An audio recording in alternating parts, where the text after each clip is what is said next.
আসসালামু আলাইকুম রহমতুল্লাহি ওয়া বারাকাতুহু।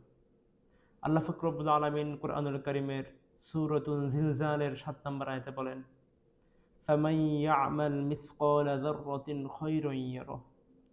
যদি কোনো ব্যক্তি জীবদ্দশায় অনুপরিমাণ, যাররা পরিমাণ ছোট কোনো ভালো কাজ করে, আল্লাহ পাক রব্বুল আলামিন তা দেখতে পান এবং তার সম্পর্কেও ধারণা রাখেন।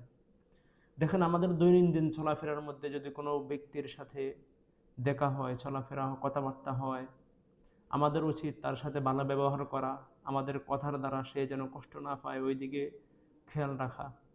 এবং যদি সে আমাদের থেকে কোনো পরামর্শ চায়, ওই পরামর্শগুলো যেন আমরা ভালোভাবে দিতে পারি, ইসলামের স্বার্থে, দ্বীনের স্বার্থে, এবং তার জন্য ক্ষতিকর যেন না হয় সেগুলো খেয়াল রাখা। আল্লাহ পাক রব্বুল আলামিন আমাদেরকে ছোট ছোট ভালো কাজগুলা সবসময় করার তৌফিক দান করুক।